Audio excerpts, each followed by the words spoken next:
then I call it a miracle happens. You brought out your first album, A Force of Nature. Some questions about the album. Yeah.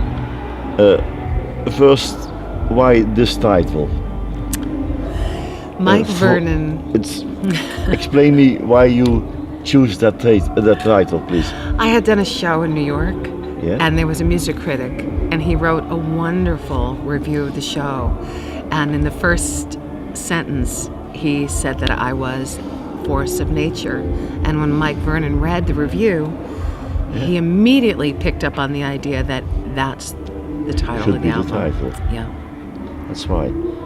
Second problem, not the problem, but you choose a famous producer, Mike Vernon. Why him? Well, I only met Mike because he said he was retired. So he was receiving a Lifetime Achievement Award in Memphis. That's why, yeah. And I decided to go. You look into his eyes, no? Initially, it was just the feeling, Mike is retired. He's living in Spain. I'm living in New York. I can actually tell him how much I love his work and what an influence it's been on me as a writer without it being self-serving. So I was comfortable enough to approach him afterwards, although there were so many people. I had to wait and then squeeze my way in, and I had like 30 seconds to just tell him what I thought. And he even asked me, "Who are you?" And I said something like, "It doesn't matter." Because, it didn't matter. There was no reason for me to tell him I was a singer. We say it clicked. That night, I think you have the same words. Yeah. It did. I never expected to be singing that evening. I was invited as a surprise to sing at the Daisy Theater, and Mike was shocked. That's the girl I met earlier, and he discovered me from that, and then called and said, "Look, I'm very interested in hearing more of your original material." He hadn't told me yet that he was thinking of coming out of retirement. And it wasn't until I sent him the original music that he said, "You know what? I've been looking for an artist like you for a long time." Next item, you wrote your songs in 4 countries. Yes. US, UK, Spain, Germany. Yeah. You recorded in London and Spain. Yeah.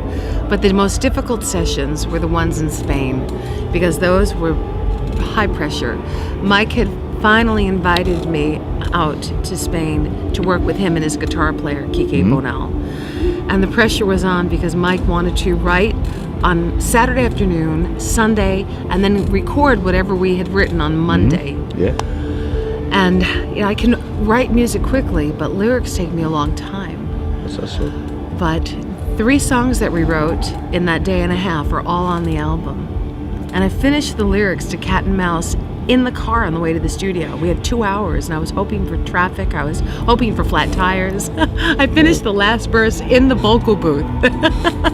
So I can say that the songs on the album are very personal. They are. Yeah. They are. I only sing songs well if I have a personal connection to them. And then that's why I put a photo on my. That's great. You did a thing with Mr. Walter Trout. Well, as I said, Walter. We met him here in Belgium, I think 2 months ago. We had a long talk with him. He's wonderful. Fantastic. And he's been so supportive. We were doing the interview. He opened the window because Buddy Guy was playing. Really, unbelievable. Buddy Guy. He was so gentle. Yeah, he is. But it's a great guitarist. Yeah, he's You treasure. wanted to have him on the album? I did, but I didn't know how to ask him because I didn't want to take advantage of our friendship. And I asked Mike Vernon, "How can I ask Walter?" He said, "You'll figure it out."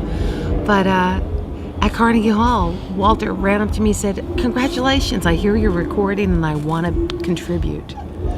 So he made it so easy for me, and then I realized the best way for me to honor Walter would be to do one of his songs. So when he told me the backstory of Work No More, I was hooked on it. It's about a woman who raised him. It was very real about dying. Yes. A big liver transplantation. Yes. So, But he can talk about it. yeah. He's a very, very generous man. He's very open. He's very honest open. about everything he's gone through. I know, and he is an inspiration. So He truly is. I give you now a few